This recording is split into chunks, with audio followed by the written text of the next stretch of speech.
if you knew you were enough? What would your life look like? What would love look like? This is the Enough Factor broadcast, where we're redefining what makes you enough in life and in love. Now here's your host, Suzette Virnon. Hello, everybody, and welcome to my Enough Factor podcast. It's your life coach and relationship solutionist, Suzette Virnon, and we have a wonderful show for you today. This podcast is all about one thing, helping you to redefine what makes you enough in life and in love on your own terms. How do we do it? We do it by amplifying 3 critical factors of enoughness. They are your voice, your value, and your vision. Because when your voice, your value, and your vision are optimal, you are powerful in your life and relationships. But when they are compromised, meaning your voice is silenced or your value is not regarded and your vision is unclear, then guess what? You suffer. That's why I decided to create a platform to turn up the volume on who you are, whose you are, and why you are. And helping me to do that today is someone dear to my heart, whose rise I've witnessed in finding her own voice, none other than Jeneen Jefferson. Now, Jeneen and I go way back to 2013 when I was just getting started. I had just written my first book and was building a brand in the coaching world. And Jeneen was right there for it. She was such a passionate supporter. And to be able to sit across from her in this virtual space and to offer to you listeners the insight from her journey is an honor, because Jeneen is a trusted, certified career coach and life purpose coach and speaker. And over the past 2 decades, Jeneen has mentored, coached, and trained countless people through community-based and corporate work. She's been guiding people to experience their own dreams and desires through gift recognition. Her speaking and teaching style are very transparent and diplomatically candid. Jeneen discovered her undeniable purpose in 2017 when she made the decision to break the cycles of her past. During this time, she had been grieving her bonus son's death and going through some major relationship issues personally and professionally. She learned that her inner child was seeking to be healed. Jeneen says that her wounded inner child showed up as the strong one, the Superwoman. She learned that this is trauma and it is very dysfunctional. Most of all, she learned that thousands of people, dare I say millions, share similar stories. Disrupting Cycles was birthed because of this self-reflection. So join me in giving a warm Enough Factor podcast welcome to Jeneen Jefferson. Welcome, Jeneen. Thank you, Suzette. Glad to be here. I'm so excited to have this conversation with you. To start us off, I want to invite you into what I call truth and dare. Now, the good news is it's not like the traditional truth or dare game. The bad news is you don't get to decide. With mine, you have to answer both questions. So are you ready? I am ready. Fantastic. So here goes. Take us back to 2017, okay? So what is a truth that your relationships required you to see and dared you to take radical action on? The truth that it allowed me to see, number one, that I couldn't blame anybody but myself for the things that I was drawing in, and that I was the common denominator in it all. And I realized that sometimes I like to blame other people for what was taking place or what was happening to me. But then I had to realize that when I started seeing different personalities, different things that kept happening to me in different states, in different, whether it was corporate or whether it was personal, I had to realize that I was the only one that was showing up there. So it had to be something that was going on inside of me. And I had to ask myself, what was it that I was drawing that caused these events and these experiences to happen? So that started me to looking inward. Hard truth, yes, because I had to realize it wasn't everybody else. It was me. Now the experiences were real, but it was like I was welcoming them in. So I had to, that was the truth, the hard truth that I had to come to realize. Oh, man. And you know what? That is a hard truth that anybody whose life gets transformed has to realize it ain't all of them out there. No. It's something broken inside of me that's either attracting them or, welcoming them into my life. And so, yeah, I can definitely appreciate this. And, even words like inner child and dysfunctional in this information age, and this people are seeing words like that all over the place, like dysfunctional, breaking the cycle, healing the inner child. And it's not as foreign as it was when I was, younger, or I first encountered that, which was years ago. I'll reveal my age if I say how long ago it was. Yeah. But now people use those words almost mindlessly. And what I've observed is that few people really, truly break the cycles and truly heal their inner child. They kind of stop short when they're feeling better.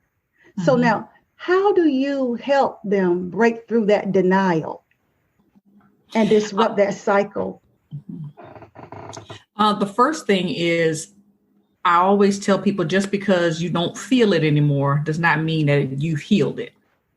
That it does not mean, because there's so many people that have learned to walk around with that pain and adjust to the pain where it doesn't hurt anymore. So just because you're not feeling it does not mean that you heal it. And I tell everybody that when it starts hurting deeply, that means you need to go even further, because now you've touched on the real issue, the real problem. So, there's a lot of people that may struggle with abandonment issues. And if you feel like you are, afraid to let go of people, and you know that that's something in you, then go deeper into that and go back and find out, where was the very first time I actually felt abandoned, and why do I feel like that today? I'm glad you said that, because I've looked at your Instagram, and of course we've been kind of in each other's lives all the way through since 2013. That's been what, 7 years? So there's a big difference I can see in the person that I met way back then and the person you are now. And usually what I've learned is when a person feels passionate about a specific area, they had to conquer it. So tell those listening, because they hear all these things. A lot of times people say, this is what you need to do, but they don't tell you how they did it. And I know that's what they're saying. They're like, yeah, because I've been reading all these books and reading all these books and reading all these books. And I'm thinking, okay, I got enough information now. I should be able to conquer this thing now. But the practice of it. So can you tell them basically what happened in your life and those benchmark, those points where you had to practice your way to where you are and the discovery of this greater purpose? So it started happening. I won't even say it was any one major event. It started happening over the years, little bitty things when after I got separated and divorced. I had to, start looking at my life then. And then, time passed. I noticed that I started, had jobs that I was working at, and I was being either overlooked or being when I look at it now, the things that were happening in those jobs, it was really abuse. Mm-hmm. And I didn't realize was able to put a label to what was being done, but it was definitely, I could label it now and know that it was technically abuse. So as I started looking at those things and those patterns along the way, then it got to a point where I'm looking at now 2015, where I mentioned about my bonus son, which is like I pretty much raised him from he was 7. And then he was murdered at 24. So, dealing with that and our whole family and having to walk my, children through that and our families, talking about that. It's just, that was another thing that kind of made me just totally disconnect from everything 2015, 16 up until 2017. And when something like that happened, it does make you rethink everything, in your life. So it had me looking deeply into every aspect. So at that point, I was in another job and I started realizing I wasn't being valued there. And I was not my skills weren't being, utilized. And I had to think back, like, I remember this situation before, and then a relationship was in. I was like, God, I remember this before. I was married to this. And so I had to start looking back and saying, what in the world is going on? Why am I repeating this stuff? And so I sat down and I was like, and I started praying. That was number one. So I'm a big, on prayer, and I don't leave it there, but that's a place to start. So, and then I just started sitting there and started thinking back over my life, because I had to talk to myself, like, what is it that happened that caused this, to take place, and where did I stop? So for me, it was way back when, and it went back all the way back to my mother. My mother technically did not raise me, so she technically abandoned me with my grandmother, and like two separate occasions. She was in my life, but she just didn't raise me. And so I remember that even though as a child, I didn't have a label for it, but I realized that at that point, I started either overcompensating for that, or trying to do more or be better than someone else. Yeah. And so I just started looking back like, oh my God, that's where that started.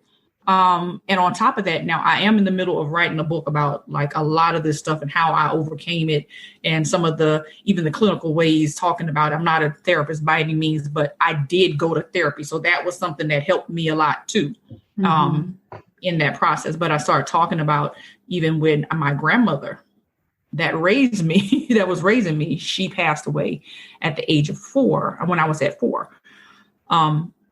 But the traumatic part of that was I was sitting in the living room with her when she passed away. Oh, and it was so like she just, passed away and died of a heart attack right there. So there is my other form of, the person I felt I could cling on to. Now she's gone. So I noticed that pattern along the way. But I really had to go back, and trust me, when I started going back and thinking back on all of that, it didn't feel good. And it was extremely painful, but I realized that was some things that I had not looked at and had not talked about, because again, being the strong woman, I had to go on and help everybody else. And it's not me, I'm going to help everybody. But at this point I had to relinquish that and deal with what I had not talked about. So that's where it kind of started. And I knew that that's where I had to hang out at for a little while before I could move forward. Yeah, I that resonates with me so deeply, because I have a similar experience, not where anybody, quote unquote, abandoned me or died in front of me, but that whole abandonment thing. Mm-hmm. Oh, that abandonment thing is so real. I know for me, my abandonment issues showed up in my relationships, and that whole strong woman compensating thing that, you just pick yourself up and you move on. They don't need to crying over spilled milk. Let's power through, let's power forward. And we think that we're outrunning it, or we think that we are out achieving, that we have achieved ourselves to the point of having validity. Yeah. But it always, I always tell people, the way you can tell just how healed you are is when you get into an intimate or romantic involvement. Yes, that's where it shows up.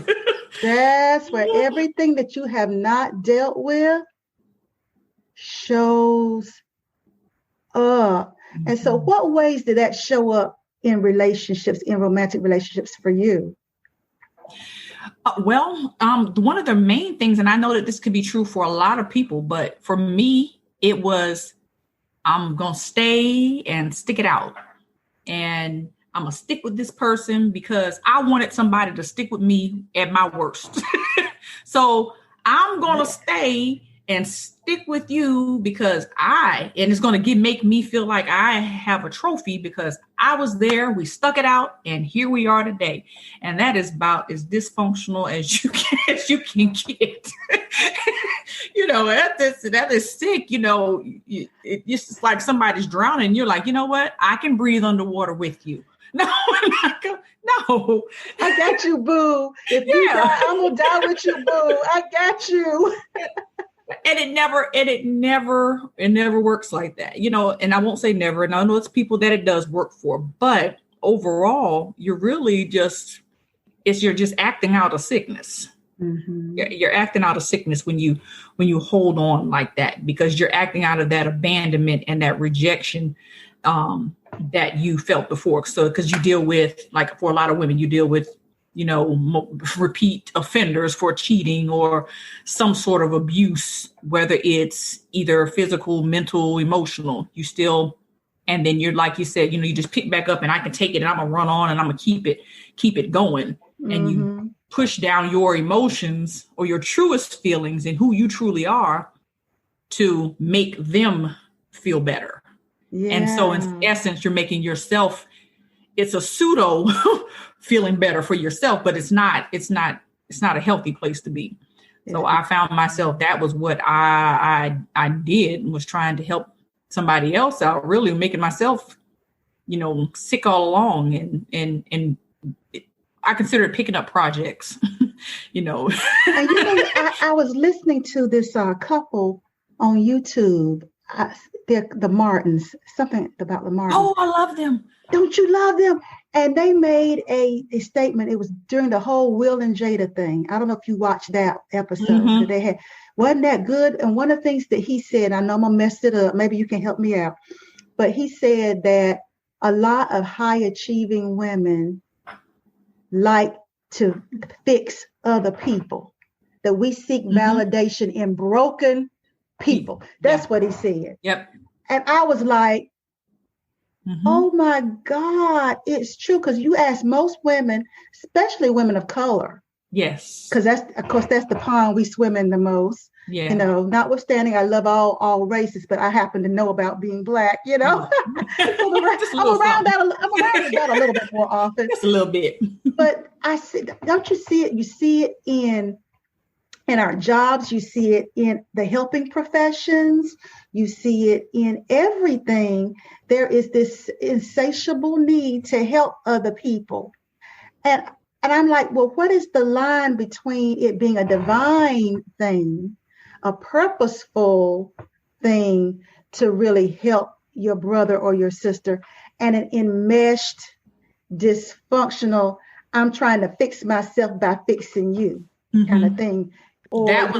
That's it right there. And that's how you know whether it's divine or whether it's you. If you have to let go of who you are, who your God-given gifts, talents, abilities, and just overall who God made you to be in order to help somebody else, that's how you know whether it's divine or whether it's you or whether it's self-serving. God is not gonna cause you to help somebody else at the detriment of yourself. Like you won't have to give up those things. And once you realize, when you've separated from a relationship and you realize you can take a breath, that serious exhale, and you realize how long you've been holding your breath, or how much of your look back and how much of yourself you've actually lost. That's how you know you were going out of yourself. That's how you know it was self-serving. And I did that for a lot. And I realized, like, God, I even wrote a blog about that. It was like, I said, one of the things that I say all the time during those times when I was in those relationships was, out of everything that I lost over those years, I miss Jeneen the most. Because that was the main thing that I lost. I could get back, cars and houses and different things like that. But the real work came into recovering and just reconnecting with myself, my true self once again. And that was, that's just been my thing. I don't ever want to lose myself in order to find you. Yeah. Isn't that the journey? Because I remember the person that I dated before my husband, that was the first relationship I had where I did not leave it less of myself. I actually left it more of myself because I was not willing to lose myself in a relationship. So I was constantly evaluating, Suzette, how do you really feel? And I was in therapy at the same time. Yeah. Where it was like I was determined, even though I deeply wanted partnership, I wanted it to the point that it almost hurt me physically. I wanted that kind of intimate connection with somebody else. But I got to a point with the person before my husband that if he challenged it, just like anybody else, I would almost say he challenged it worse than anybody else.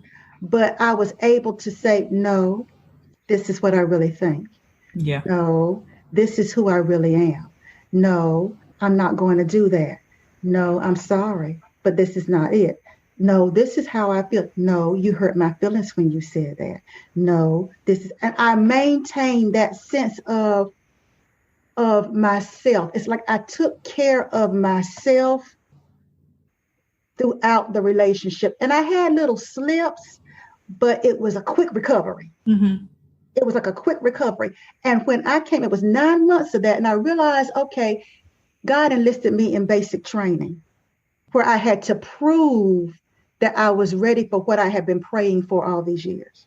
Mm-hmm. That I had done enough work that I wasn't going to betray myself again for love, that I was not going to lose myself again for love, that I was not going to abandon myself to please a man again for love. I was going to show up honestly and authentically.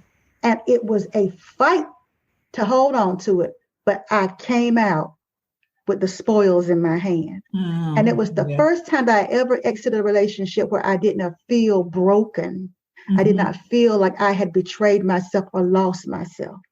I came more clear about who I am and more clear about areas that I still wanted to work on so that I could be a better relator going forward. Because I looked at different things and I said, would this serve me in a healthy relationship? Yeah. And if my answer was no, then I'm like, okay, Miss Therapist, okay, Miss Relationship Coach, we need to work on this right here. We need to work on my anger issues, my head bobbing, finger wagging. We need to work on that right there because that's not going to serve me very well with the kind of relationship that I want. And so we worked on that. And I'm going to tell you, I worked with her for about 3 months. I was with him for 9. We worked on it for about 3. And I heard a voice inside of me say, Suzette, it's time to get back up. And literally it said, it's time for you to get back up in the saddle. I'll never forget it.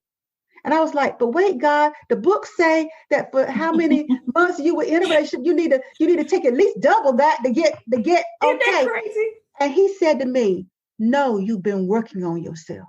And that was a revelation. It was like, no, the reason why it takes people so long, they're not working on themselves. But you've been focused in working on yourself, truly showing up for 3 months. You ready?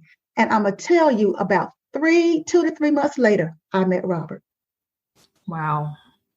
And I'm like, Lord, it's almost like you watching The Wizard of Oz. Like, you need to, I had those shoes on my feet all the time. I could have just kicked my heel. You could have been home a long time ago. At home in time for dinner. And here I am. It took me it wasn't till I hit my late 40s, Jeneen. I met Robert when I was 50 years old. Wow. And it did not take long. Once I passed that test, bam. And so I know the work you're talking about works. Mm-hmm. I know it works. So now, and I know you deal a lot with family dysfunction. Family dysfunction, because that's where it starts. Honestly, that's the very first place you learn how to do relationships. And that's why I did talk about start off with that. It's because that is the very first place that you learn how to do relationships, whether it's, how to talk to each other, how to deal with crisis, conflicts, how to be able to speak up when, speak your truth, and as we know in the Black community, that was not a thing to do. You do not, you have to shut that down and don't ever speak up, no matter what it is. You don't speak out. What goes on in this house?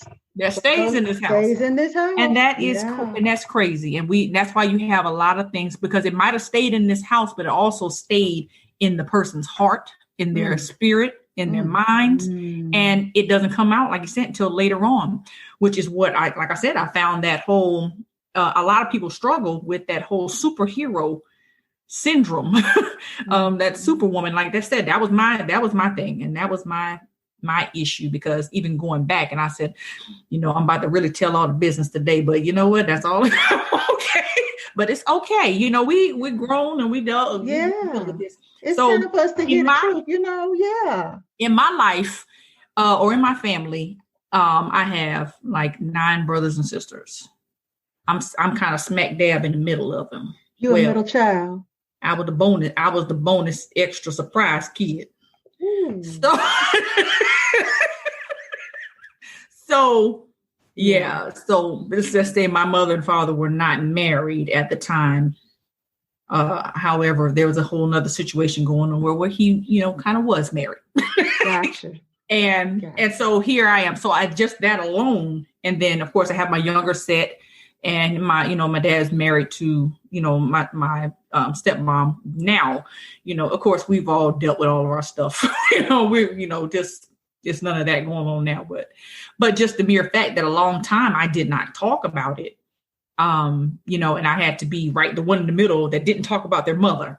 I could have my older sisters and brothers, they talk about their mother, and I knew their mother very well. She just passed recently, but she called me one of her kids, which is crazy. So just goes to show you how much healing is going on in the family with that.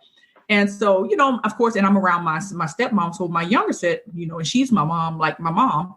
So, but it's like with me, it was never, we don't talk about this one, because this is where, the taboo area came in at. So because I felt like I came into the world with the pressure already, with what I felt was strikes against me, I had to take on the overachieve this, overdo that, and then when I didn't meet up or to some of these things, when I messed up, I messed up. So later on, it was like, I can't afford to try to mess up. I have to overdo everything. I have to be there for everybody. So if somebody's in this situation, I have to be the one to help them out. And I just realized after a while, it's like, I'm not helping them. I'm helping me, because I'm seeing me and them that needed to be rescued. And I just wanted somebody back then to rescue me. So I'm seeing me in them. And I had to get to the point where I didn't see myself in people that needed rescuing. And I just had to let it be as what it was. And I didn't, exert myself into that. So that superhero thing and that superwoman thing is just, I'm like, hey, look, I ask for help now. If I need help, I ask for, opinions now. Before I didn't ask for anything. I can do it on my own. I don't need you to tell me anything. And all because I was afraid to be judged, because I was so judged back then. I didn't want the judgment after a while, because I took some of those things as so personal. Like I definitely was an honor roll kid and whatnot, but it was just seemed like every little thing I did was so magnified that I was like, I can't do anything. Nope, I got to be like this on a straight and narrow. But that didn't work because I definitely wasn't on a straight and narrow. But it was crooked. It was schizophrenic. Yeah, oh gosh, it was crooked. I had to, later on, like, hey, it is what it is. Just I'm human. I'm not superhuman. This is just, and it took time. Now, with your own family, did you initiate talking about those things, or was the healing for you, I no longer need the validation? Did you, to work those things out, did you work them out in yourself, or did you have to work them out in yourself so that you could help bring some kind of healing in your family? How? That was definitely it. I had to do the working out in myself, on my own first before I could, because then I started looking at, one thing I know, when you start doing the work on yourself, you start watching the different dysfunctions that everybody else had to deal with in their part. And like, oh my God, they were dealing with that too. And they were dealing with this too. And oh my God, they didn't get the help what they needed with this. So it was like, I could see all of that around me. And I'm like, we all in this together. And I thought I was the only one dealing with stuff. And so when I started doing it on myself, we all were able to have conversations about things that, we all were dealing with at the time. But we didn't have conversations as far as how I necessarily felt about back then or anything like that. But it was just us being able to get together and talk about, just things that happened. So, and I will say, like my brothers and sisters and I, we're very close. And a lot of us are doing our own counseling work. So we're doing, a lot of us have done that. I've worked on that with my own children in counseling. Now, I will say that because of I was not where I needed to be years ago when I got married, that affected some, my children in certain ways, my older set in ways that, that's their story to tell at, there. But we do talk about it. And that's one of the things that I made sure that I would do with my kids is say, hey, I didn't know what I was doing. I was wrong as two left shoes on a right foot. I should have never been married to that. I should have left with this. I should have this, that. And I apologize that it affected you the way that it did. Yeah. And I know that goes a long way. And they all say, it wasn't your fault. We don't blame you. Mm-hmm. And I think if parents understood the power in just that acknowledgement, kids would not be, I don't think it would be as bad as it is.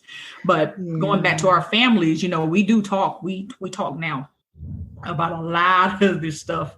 And so, and so I was able to help quite a few of my siblings with some things dealing with that. And I just feel like that, I feel now that I was born into this because that needed to happen, because I'm always right smack dab in the middle of everybody. So I'm the bridge that brings everybody together. And I just laugh now, like I always thought I was the outcast. Here I am. I'm the one that connects everybody. Yeah, that tends to be the thing. But what do you tell people who are dealing with family dysfunction? They've been working on themselves, but the family hasn't been working on themselves. And so whenever you get together, whether it's for Sunday dinner, well, of course, with COVID, it's a little different, but whether it's for Sunday dinner or holidays, it's really very difficult. What do you tell people who hear people saying, but that's your family. That's your family. You need to get on in there. That's your family. Yet when they get on in there, it's like I'm the one they eating for dinner. Or you pick up on all this toxic energy, or you feel like you got to walk on eggshells, or what do you tell people that's their situation? The number one, because I get that. It's funny you mentioned. I get that a lot. Mm-hmm. The number one thing I tell people is, number one, first attempt to talk through the problems, attempt to lay everything out, because you can't really hold people accountable for the things that they don't even know that they're doing. You might think that people are acting out and they know that they're acting out, but sometimes this is who they've been. It's just second nature. They don't realize that this is what they're doing. So you bring that to attention. It's about holding people accountable for how they're making you feel. And even try to go to some type of therapy, with your family. I'm huge on that. I think Black families need to go at least once a year if they have to. You know what I mean? Because it's very necessary. For so many years, I think we're playing catch up with that, and we need to go ahead and just do it. But talk it out, get some therapy about it if it's possible. And if all those things fail, I don't think you are responsible for making people do something that they absolutely don't want to do. And I don't think you are required to go around in a toxic environment. If I tell you, get out of a toxic work environment, get out of a toxic relationship, romantic relationship, then absolutely, you don't have to bring yourself into a toxic family environment either, because, it's not helping you. Not if you're doing your work. Mm-hmm. It makes no sense to say, for example, stop smoking, but then go around a room full of people that's smoking. So no, I never tell people to go around family because it's family. If family is making you ill, then you're required to take care of you first.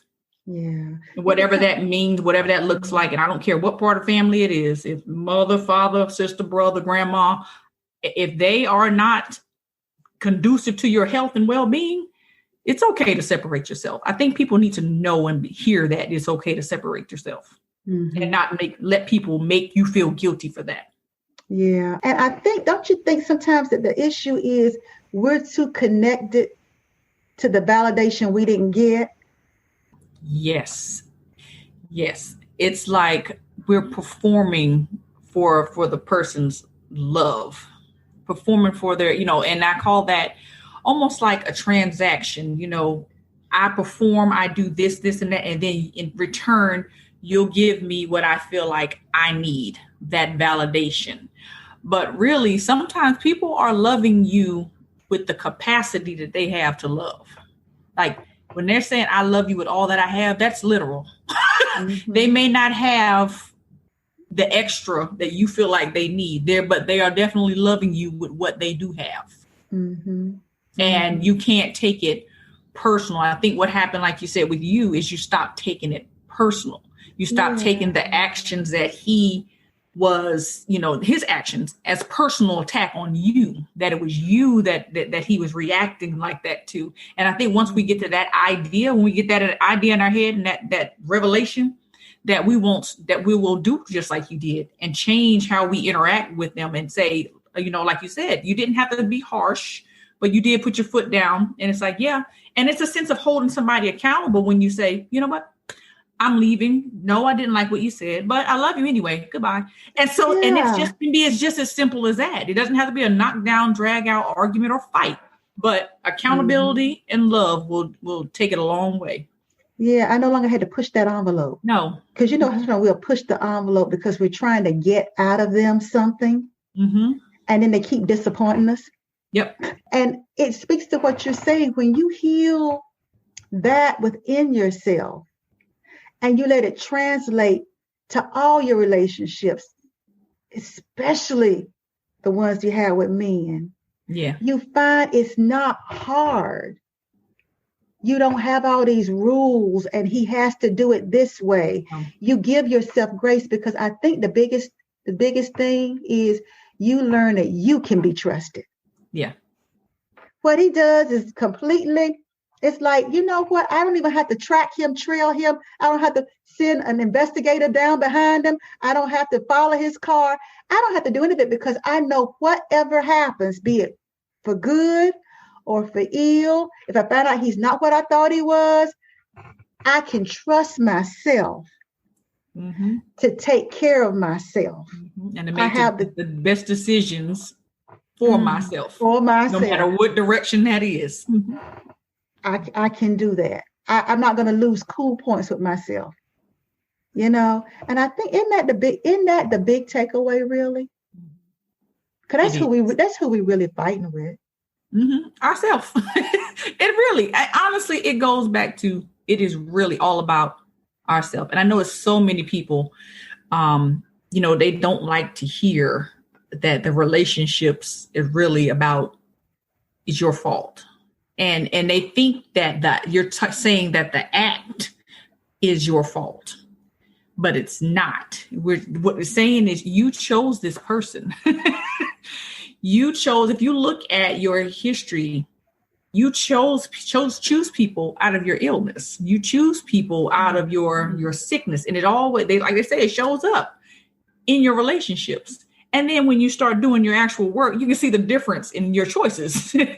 Your illness, everything that's going on within you always shows up in your choices. The things that you choose to do, things that you refuse to do, it always shows up in those choices. But people don't like to hear.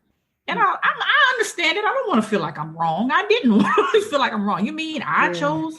Like in my book, I'm still writing, got the manuscript, but I have a lot of my chapters and everything. Like one of the chapters in my book, it says, "Hey, you manipulator, I want you." It's like nobody thinks to say that, but within you, you're attracting that because it's something in him, that manipulating part of him, that is drawing you. Is saying, it's speaking to something that's sick in you.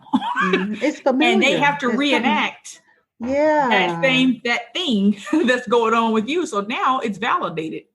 It's you're like going to get the validation one way or the other. It's like you're choosing a broken person to fix.